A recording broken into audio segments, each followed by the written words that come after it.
He wants to know the biggest parenting mistake high achieving people make without realizing it.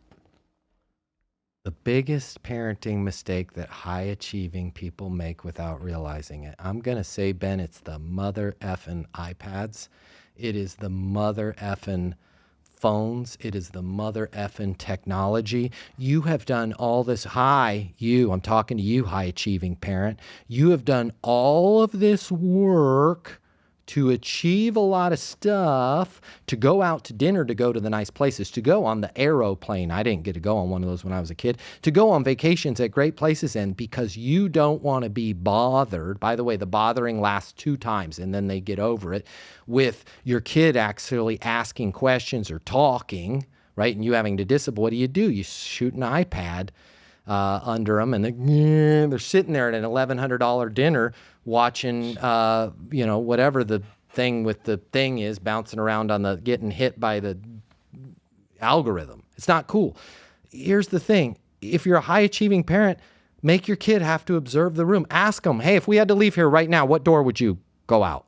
Right? Back to my other thing. Hey, if you wanted to own a place like this, how would you do it? I'm just curious. How would you do it? Have adult conversations with your kids, even if they're 3. You'll love the answers. When kids answer adult questions at 3, like, how would you start a business? You might even figure out how to make the next whatever it is in your industry. But what we do, not me, but what high achievers do, and I see it almost across the board, they don't want to be bothered with it. They'll parent later.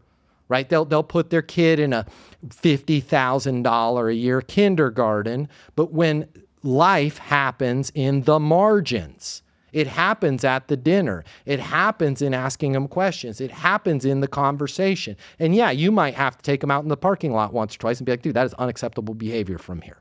Right? We're going to leave, and you ruined it for everybody. You have 1 or 2 of those, they knock it off. But if you just hand them an iPad, this is why we have little monsters yelling in the middle of a $1,100 dinner because nobody ever treated them like a human being, right? And they're used to acting like life happens in front of them on a screen. So knock the technology off, get the kid involved in the conversation. You're going to love what they have to say, right? And if you don't keep talking to them, they'll figure out how to think critically, and they'll impress you soon enough. And this kind of the scariest thing is we don't really know what those iPad kids are going to I don't want to get in trouble, but I'm going to say something, and please don't cancel me, guys, because I just couldn't think of a better term. I'm not saying this in a bad way, but see, I'm a kid of the 70s and the 80s, and in the late 80s, 90s, we called it, it was crack baby, right? The mom had a problem, right? And it was, sad. Yeah. I'm wondering, will we have that term in 15 years? Oh, they were an iPad baby. Right? I'm so right. Yeah. Give them. Oh, they're in their cubicle over there by themselves because iPad. That's the iPad, right?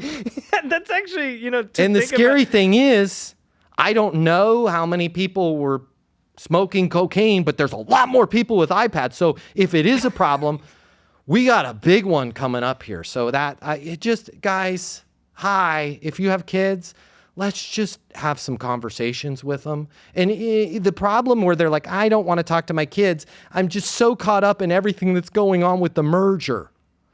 Ask your 7-year-old, what would you do in a merger? What are they going to say? What's a merger? Explain it to them. You're going to be shocked at how they'll give you some answers by you having to, by the way, I'm just going to give you a tip as an entrepreneur and a business owner. If you can explain your problems to a 6, 7, or 8-year-old, you will have mastered that problem. It's a win, win, win, win, win for everybody involved, including me that's in the booth behind you listening to them yell because they have the freaking noise canceling headphones on and they're watching whatever it is. I don't know what the hell they're watching, and I think their parents don't either. Have a damn conversation. Trust me. You'll feel better. They'll feel better. And we won't later on down the road be like, oh, that they were an iPad baby. Give them some grace.